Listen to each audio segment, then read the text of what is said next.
tariffs, or do they not like the uncertainty with some of the changes and the carve-outs? Well, a lot of them are globalist countries and companies that won't be doing as well because we're taking back things that have been taken from us many years ago. We've been treated very unfairly as a country. We protect everybody. We do everything for all these countries. And a lot of these are globalist in nature. You know, they have, if you're outside of the United States, you know, it's going to be a little bit different. We just weren't treated right. We were ripped off as a country. I've been saying it for a long time. And I did it to a certain extent in the first administration, but with COVID coming in, we had to focus on that toward the end. But we had the greatest economy in history in the first administration, and I think we'll do even better now. But this is something that we have to do. There'll always be a little short-term interruption. I don't think it's going to be big, but the countries and companies that have been ripping us aren't particularly happy with what I'm doing. But the United States will be very happy. And, you know, our farmers are going to be very happy. And, again, there'll be disruption. But in the end, I said it before with China, we signed an unbelievable deal with China, $50 billion in purchases, and we're doing great. Biden, however, when he came in, they never enforced that deal. So that's the only thing that basically you have globalist companies that have been ripping us off that won't be able to rip us off any longer. I think that's what the big charge is. Have you been influenced, some of these exemptions that have been announced and some of these temporary delays, have you been influenced in those decisions because of the market reaction? Well, there are no delays at all. No, nothing to do with the market. I'm not even looking at the market because long term, the United States will be very strong with what's happening here. Now, these are countries and companies, foreign companies, that have been ripping us off, and no president did anything about it until I came along, and then I did a lot about it. You know, we took in tariffs from China $600 billion. Nobody else took in 10 cents from China. They never did. But when COVID came along, we had to focus on COVID. We did a great job. We got rid of that. We ended up handing over with a market that was higher than it was previous to COVID coming in. But this is very much about companies and countries that have ripped off this country, our beloved USA, and they're not going to be ripping us off anymore. So, you know, I think that has an impact on the market. Mr. President. Sir, this is a slate of nominees that's been prepared by the Presidential Personnel Office. It includes a number of sub-cabinet level appointments, a number of your ambassadors that have been previously announced, and also, crucially, given the administration's concerted effort to focus on violent crime, it includes a number of U.S. attorneys in major cities that have real crime problems. Okay. Some very good people, too. Thank you, sir. And then we have a number of ceremonial proclamations that Lindsay Halligan is going to. So two very special proclamations, the first of which is a proclamation that proclaims March 2025 as Women's History Month in honor of all the wonderful women in your administration, all the wonderful women in America, and in honor of everything you've done for women and this administration has done for women in just, what, a month and a half? So. Yeah, we've done a lot, and women have done a lot for us, right? This is an honor. We have a wonderful woman here, Maria Bartiromo. Thank you so much. Nice to have you, Maria. Thank you very much, Mr. President, and thanks for all that you're doing for women. Thank you. She's going to do an interview of me later. Maybe I shouldn't do this interview. I should be like Biden, not doing the interviews.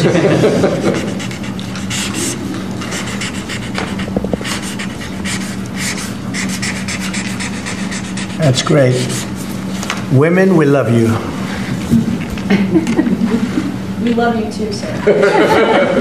Thank you. Okay. Excellent. So the second one is a proclamation proclaiming March 2025 as Irish American Heritage Month in honor of, well, to commemorate our amazing friendship between America and Ireland, and to just honor all of the Irish Americans. And I'm a little bit biased because I'm American and Irish, but good. Well, great people.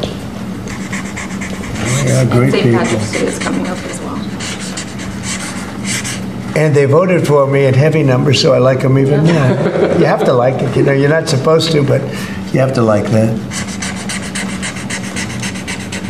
All right. So for the Irish American people proclamation. Okay. Thanks, Lindsay. Mr. President, your envoy, Steve Witkoff, told us a little while ago that if Hamas does not release hostages, that the U.S. and Israel could take some action. What does that mean in your eyes? Is that military action? Would you join strikes with Israel? Well, you're going to find out. I had the honor of spending a lot of time yesterday with quite a few of the people that we got out, and I can't believe how badly treated they were, really badly treated. Stories that you wouldn't even believe. Some of it was documented, some of it was so bad you couldn't really, I don't think you can put it on. And it's a shame. And they said one thing, that they have 59 hostages, of which many of them are killed. They want to know if we could just continue. They said without us, look, Biden wasn't able to get anybody out. We came along and they started releasing. But we have 59 left, of which 24 are living. The rest are dead. And I put out a statement. It's sort of self-explanatory, I think. But somebody's going to have to get a lot rougher than they're getting. It's a shame. And those 24 that are living, because they were with them just 2 weeks ago or 3 weeks ago, depending on when they got out. But they said they're in very bad shape. You spoke today with your cabinet members and Elon Musk. I did. What did you tell them in regards to Elon Musk and his authorities to carry out actions? We had a great meeting. We had Elon and we had some of the representatives for the business reps. We also had most of the cabinet members, not all of them. It doesn't really pertain to all of them, but many of them. And I thought it was a really good meeting. It was about cutting because everybody knows the country's way out of control in terms of the number of people. We have many people that don't work. We have many people probably that aren't even living that are getting checks. And we're finding all of that out, and it's being reported. We're going to save hundreds of billions of dollars. We've already saved a lot. And parts of it are contracts that are expired that we're paying on. Many crazy things that, you can see it happening. It shouldn't happen, but you can see it happening. You see a lot of it being put out. But the other thing I think most important for today, I want the cabinet members to keep good people. I don't want to see a big cut where a lot of good people are cut. I want the cabinet members to keep the good people, and the people that aren't doing a good job, that are unreliable, don't show up to work, etc., those people can be cut. So I had a meeting, and I said, I want the cabinet members go first, keep all the people you want, everybody that you need. And it would be better if they were there for 2 years instead of 2 weeks, because in 2 years they'll know the people better. But I want them to do the best job they can. When we have good people, that's precious, that's very important, and we want them to keep the good people. And so we're going to be watching them, and Elon and the group are going to be watching them. And if they can cut, it's better. And if they don't cut, then Elon will do the cutting. So, Mr. President, is that a reflection that you think Doge and Elon Musk have been moving too quickly? No, I think they've done an amazing job. They've done an amazing job, and look at what they found. I read it the other night in the speech. I mean, they found these things where billions of dollars has been poured down the drain to things. That's not about people, that's about contracts where billions and billions of dollars was just thrown out the window. It probably got kickbacks. I'm sure there were tremendous kickbacks for the people that authorized those contracts. But no, Elon has been really teaching everybody about the numbers that you can do. But what I want the numbers, but I also want to keep the good people. We want to get rid of the people that aren't working, that aren't showing up, and have a lot of problems. And so they're working together with Elon. And I think we're doing a really great job. We're cutting it down. We have to, for the sake of our country. You can't have that kind of fat. It's bloat, and like nobody's ever seen before. Where you need 20,000 and they have 120,000 people. And you just don't need that many. And it happens with companies, and it happens with governments, I guess. You could go to a lot of governments, you'd see the same thing. But we're trying to get it down. We want to be able, next year, we could balance the budget. I think there's a good chance we could balance the budget next year. We have a lot of good things happening. Plus, we have a lot of revenue things happening, like today with the shipbuilding. And this gentleman behind me is going to create a lot of jobs. And, he's about the biggest there is in the world. We had the biggest chip maker in the world here a few days ago. He's going to be spending $200 billion on building plants. We're not giving them any money to build it either. It's that Chip Act is ridiculous, where the Biden thing, where they give billions of dollars to people that have nothing but money. They're not going to spend that money. They're just taking that money. We're giving nothing. They're coming in because of the tariffs, because they don't want to pay the tariffs, and they're opening up big. So, but with respect to people, I said, I want to cut the people, but I want to keep the good people. President, tariffs, sir, can you walk us through the next steps on this? Steel and aluminum tariffs are due to kick in next week on Canada, Mexico, and every other country. Are those going to be modified as well? No, those are not modified. Those are happening next week. And the big one will be on April 2nd, when reciprocal tariffs. So if India or China or any of the countries that really, India is a very high tariff nation. I'll tell you what's a high tariff nation is Canada. Canada charges us 250% for our milk product and other product, and a tremendous tariff on lumber and things as such. And yet we don't need their lumber. We have more lumber than they do. We don't need Canada's lumber. So what I'm doing is I'll be signing an executive order freeing up our forests so that we're allowed to take down trees and make a lot of money and then reharvest trees. Also, we're cutting fire divides. A fire divide is a 50-yard to 70-yard swath where the trees can't, it's long enough so trees don't burn forever until you can get them out. And those trees can be sold and made a lot of money with. So, but we'll be doing that. We don't need trees from Canada. We don't need cars from Canada. We don't need energy from Canada. We don't need anything from Canada. So where we can be self-sustaining, which is in most things. Look, we have more oil and gas than anybody. Our forests are massive forests. We're just not allowed to use them because of the environmental lunatics that stopped us. So I'm going to be freeing that up very shortly so that we don't have to go to other countries to buy lumber. Why should we be buying lumber from other countries, paying tariffs, paying big prices, extraordinary prices, and we have lumber. We have the best lumber. Go ahead. And this USMCA exemption that you're essentially announcing today for this 1 month? It's just a modification, short term, because I didn't want to hurt the American. It would have hurt the American car companies if I did that. Would you consider the same sort of exemption or pause for the auto tariffs you're talking about next month? We're not looking at that, no. No, we're not looking at that, no.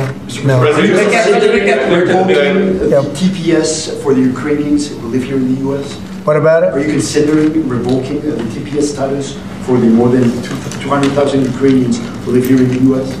What are you saying? The Ukrainians that are here in the U.S., they're under a TPS status. On GPS? TPS, temporary. Oh, I thought you said GPS. TPS. Yeah. There was some news saying that they were going to be revoked and they were going to be deported from the country. Are you considering that for the Well, we're not looking to hurt anybody. We're certainly not looking to hurt them. And I'm looking at that, and there were some people that think that's appropriate and some people don't, and I'll be making a decision pretty soon. Okay? President Trump. But we're not looking to hurt them. President Trump. Especially Ukrainians. They've gone through a lot. Yeah, Peter? The clocks are going to spring forward on Sunday. When are you going to get rid of daylight savings time? Okay, are you ready? So, this should be the easiest one of all, but it's a 50-50 issue. And if something's a 50-50 issue, it's hard to get excited about it. I assume people would like to have more light later, but some people want to have more light earlier because they don't want to take their kids to school in the dark. And it's a little bit one way, but it's very much a 50-50 issue. And it's something I can do, but a lot of people like it one way, a lot of people like it the other way. It's very even. And usually I find when that's the case, what else do we have to do? And I got to ask, because you were talking about this in your joint address, you were talking about Butler. It's been 7 months. Why do you think we don't know more about the guy who shot you in the ear? Yeah, oh, well, and the second one with all of his cell phones. So I want to find the answers. I've told them. In fact, today I said, I want to find, we can no longer blame Biden for that one. He should have released that a long time ago. So they are giving me a report next week sometime, and I do believe I'll be releasing. I want to release the report. A lot of people have asked that question. You had one who had 3 apps, 2 of which were foreign, supposedly, and who has the biggest white shoe law firm in Pennsylvania, even though they don't live in necessarily a white shoe area. What's that all about? His law, the law firm. The other one had 7 or 6 cell phones, and I don't have 6 cell phones. And why would somebody have 6 cell phones? So we're going to be releasing a report on that soon, Peter. But based on what you're saying right there, the lack of information and the data points that you just gave, does that make you think that there's some part of that there's some bigger? It could be. Well, it makes other people think that. It makes me think it a little bit too. I say, when you have 3 apps and 2 of them are foreign, and you had an FBI that wouldn't report on it, they didn't want to say why, I would say that could be suspicious. And then on the second assassin, you had, and by the way, I have to tell you, Secret Service did a great job on that by spotting him. But on the second one, he had 6 cell phones. That's a lot of cell phones. And a couple of them had some strange markings on them. So, yeah, I want to find out, and I would be willing to release it. I mean, maybe there's a reason that we shouldn't, so I don't want to get too far ahead of my skis, but yeah, I would be very willing to release that. I'd like to see it. I want to see it myself, Peter. Not only you, I want to see that one myself. Mr. President, may I? Yes. President Macron yesterday said that France was ready to offer its nuclear protection to other European countries. What do you make of it? And in this case, would the U.S. also maintain a nuclear umbrella for European countries? Well, France is also willing to put soldiers into Ukraine for safety reasons if we can get it. I will say that we've made a lot of progress with Ukraine and a lot of progress with Russia over the last couple of days. And it'd be great to bring that to an end so we don't have to talk that way about nuclear. It'd be great if everybody would get rid of their nuclear weapons. We have Russia and us have by far the most. China will have an equal amount within 4 or 5 years. And it would be great if we could all denuclearize, because the power of nuclear weapons is crazy. And I was very far along a process with Russia, despite the Russia hoax, which didn't make it easy. It was a total hoax, a total rigged hoax by some bad people. But despite that, I was very close to having a program with Russia, denuclearization, and we were going to get China. I spoke to President Xi about it, and he would have been very happy to have gone along with it. But bad things happened, like an election that was rigged happened, and so we had to come back 4 years later. But I would very much like to start those talks. The opposite of what you say, the denuclearization would be incredible. Mr. President, on the auto tariffs that you were talking about, I know yesterday you spoke with the big 3. Did you tell them that no more exemptions were on the way, and what was the reaction? I told them, that's it. This was a short-term deal. And they came back to me yesterday. They said, could we have some help on the tariffs because of the speed? And I said, look, I'm going to do it, but that's it. Don't come back to me after the April 2nd. I don't want to hear from you after April 2nd. We're not going to be doing it anymore. I want to help them. What was the response? They didn't complain, but I helped them short-term during this short-term transition. April 2nd is going to be a very big day for America. Mr. President, my understanding is that the long-standing U.S. policy is that we do not negotiate with terrorists. So how did you come to the decision to send somebody from your team to negotiate with Hamas? We are having discussions with Hamas. We are helping Israel in those discussions because we're talking about Israeli hostages. And we're not doing anything in terms of Hamas. We're not giving cash. We're not giving $6 billion like you hear other administrations give. In fact, I got 59 hostages out, and we gave nothing. In 59, we gave nothing, not including what's going on with Hamas. I mean, I consider that something where we're helping Israel for the most part. We had a couple of hostages, as you know. we got a couple of hostages out, American hostages. Mr. President, But certainly, Peter, you have to negotiate. There's a difference between negotiating and paying. We want to get these people out. If you would have seen the people yesterday, maybe you did, I don't know, but if you would have seen them, the way they spoke about their captivity, it was unbelievable. It's terrible. Are you thinking about making any changes to NATO where a NATO country gets attacked, but they're not paying enough dues, so the United States doesn't defend them? Well, I've said that to them. I said, if you're not going to pay, we're not going to defend. I said that 7 years ago. And because of that, they paid hundreds of billions of dollars. I said, if you're not going to pay your bills, we're not going to defend you. And it also went for the attack. But if they got attacked, they said, well, does that mean you won't defend us? I said, are you current or are you delinquent? They said, if we were delinquent, would you? I said, nope, I would not. And because of that, as you know, hundreds of billions of dollars came into NATO. You wouldn't have NATO right now if I weren't there. And your previous Secretary General has said that. He said he's never seen anything like it. When I came to NATO, when I first had my first meeting, I noticed that people weren't paying their bills at all. And I said I should wait till my second meeting, and I did. And I brought that up. And I said, if you don't pay your bills, we're not going to participate, we're not going to protect you. And when I said that, as soon as I said that, it was amazing how the money came in. The money came in, and now they have money. But even now, it's not enough. It's really not enough. They should be paying more. Mr. President, question on the investment, sir. You've overseen about $2 trillion worth of domestic private sector investments come in just about 2 months. This is the newest one. It comes after your announcement of a new shipbuilding office at the White House during your joint session to Congress. Can you talk about why this is important, not only for national security, but to continue the renaissance of domestic manufacturing? Well, we have to maintain a strong country. We have to maintain, and we want to pay off debt. We have a lot of debt, but that'll start coming off quickly when this all comes around. Look, we've been supporting the whole world. You mentioned NATO and you mentioned other things. We've been supporting the whole world. When I first came in, we were paying almost 100% of NATO. NATO it was crazy. We were supporting NATO. We were paying the bills for other countries, and yet those same countries, mostly European, the European countries were ripping us off in trade. They won't take our cars. They wouldn't take our agricultural product. They wouldn't take anything. Yet we were taking their cars by the millions, Mercedes and BMW and Volkswagen, all of them. We were taking their cars. They weren't taking it. We were taking their farm products. They weren't taking ours. It's a total ripoff. And yet we were protecting them by giving them the money. And, that adds up to a bad number at the end of a lot of years. And that's what happened. And now it's time for this country to stop being ripped off.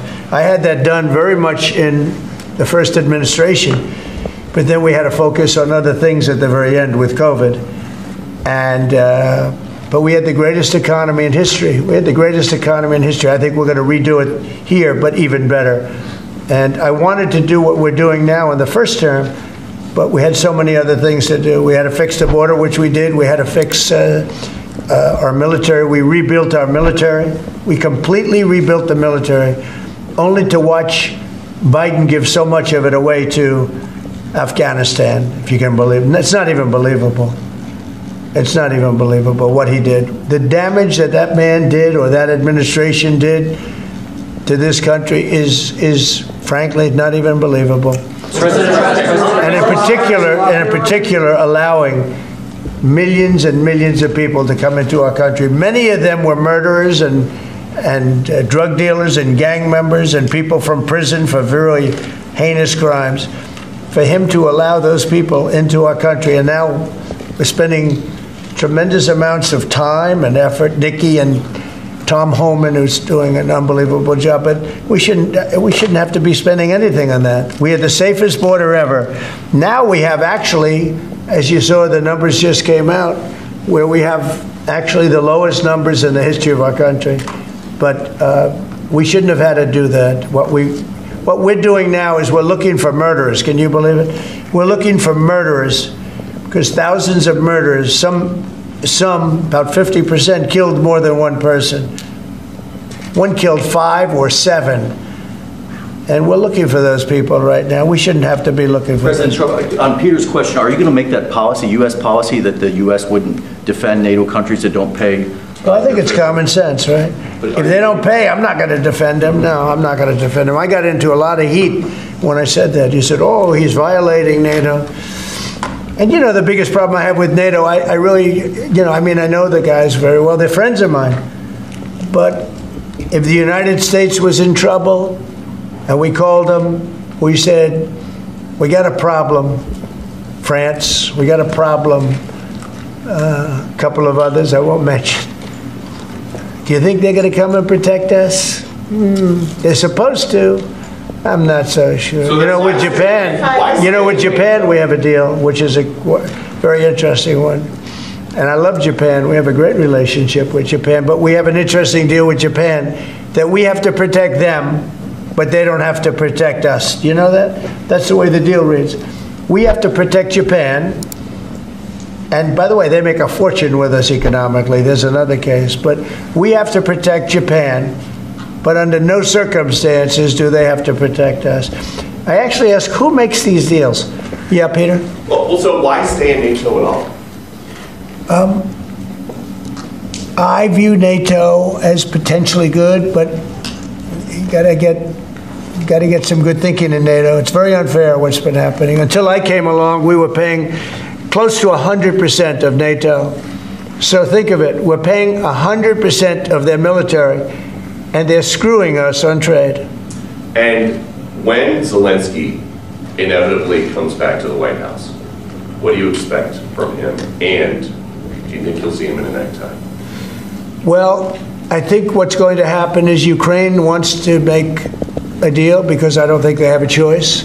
I also think that Russia wants to make a deal because in a different way that only I know, they have no choice either. Are you still thinking of going to Saudi Arabia and meeting with Putin about this?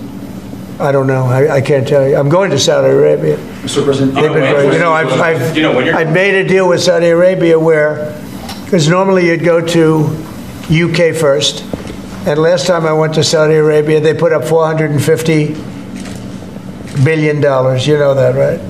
You were there.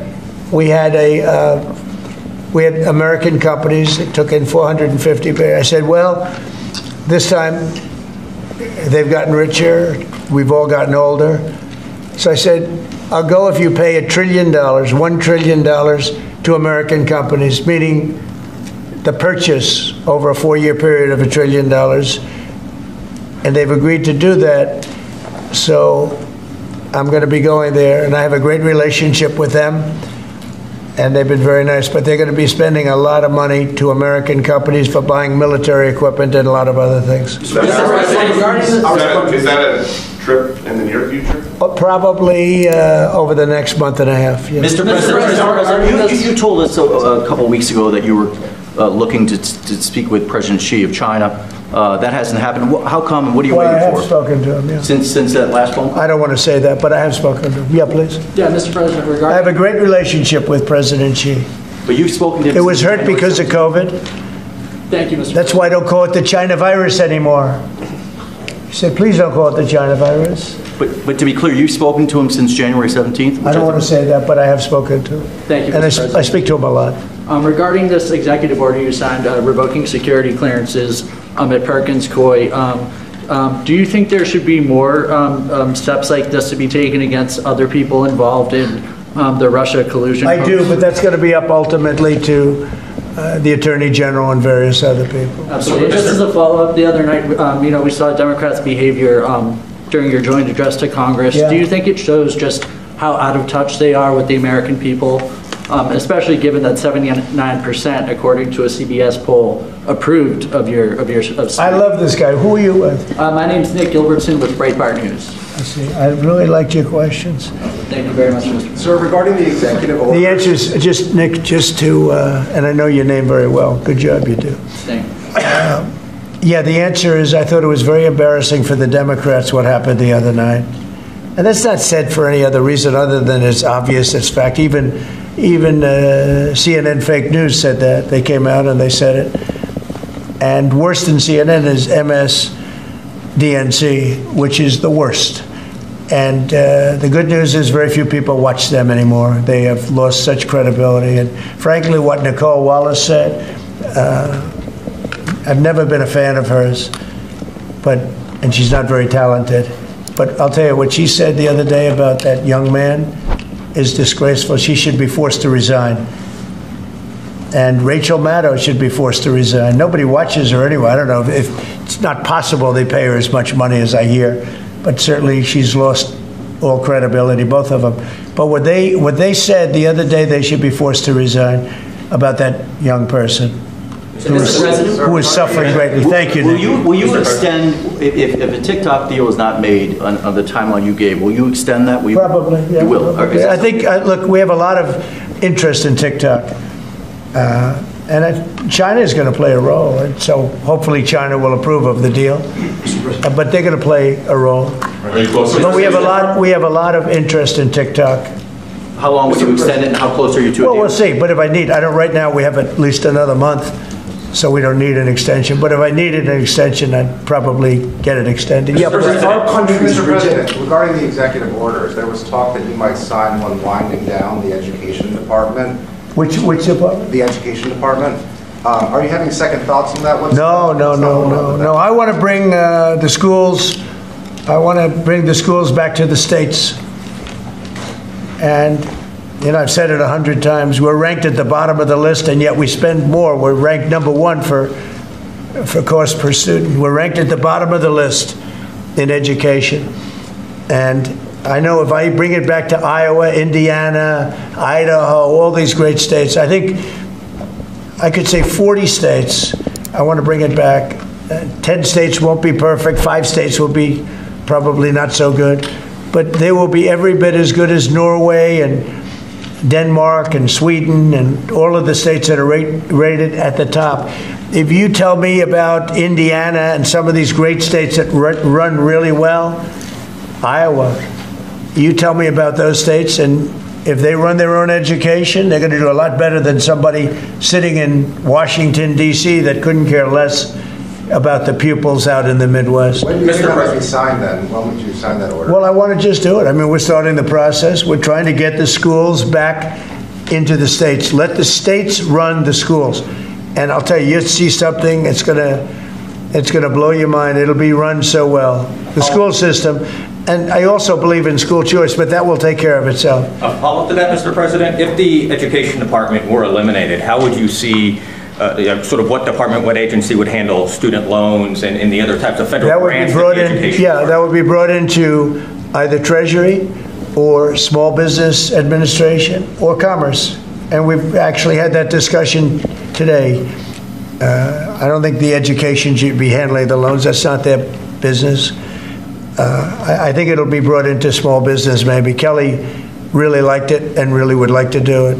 So the loans would be brought into a group where they really do that. And I think it should be good. That is, by the way, the most complicated thing in moving.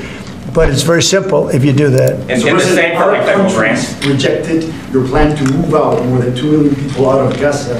What's your reaction to that and to Egypt's plan and to this meeting that happened? Out of Gaza? Yeah. I think that Gaza's a mess. And I think that Gaza could be good. I think it's got to be run properly.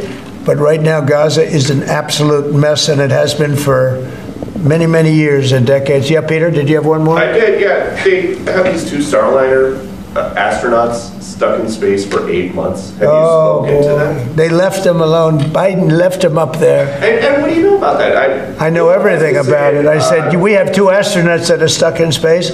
I have asked Elon, I said, do me a favor, can you get him out? He said, yes, he is preparing to go up, I think, in 2 weeks. What do you know about how this went down? Because he's saying that the Biden White House was offered some kind of SpaceX rocket to go get these guys, and they said no. That's what I heard. I can't tell you that, but that's what I heard. But Biden was embarrassed by what happened, and he said, leave them up there. I would have said, if you're embarrassed, you got to get them out. Elon is right now preparing a ship to go up and get them. I'm sure that they will see this in space. What is your message to So we love you, and we're coming up to get you, and you shouldn't have been up there so long. the most incompetent president in our history has allowed that to happen to you. But this president won't let it happen. We're going to get them out. We're coming up to get you. I've authorized Elon. I said, can you get them out? Because, they've been left up there. I hope they like each other. But maybe they'll love each other. I don't know. But they've been left up there. Think of it. And I see the woman with the wild hair, good solid head of hair she's got. There's no kidding. There's no games with her hair. But, and there's a danger up there, too. They can have some failures up there that would be very bad. You've got to get them out.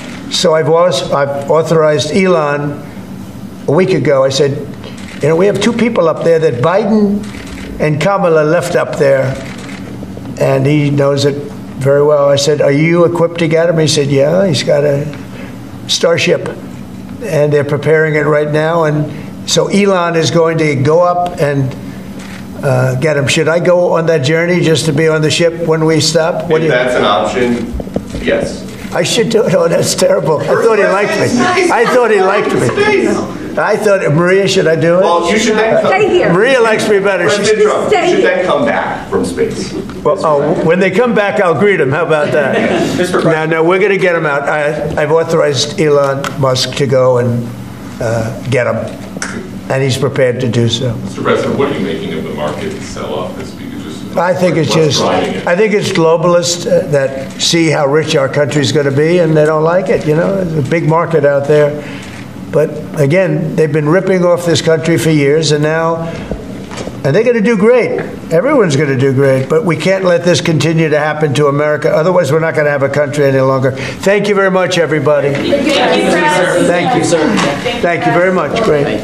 Thank you, Nick. Thank you, President.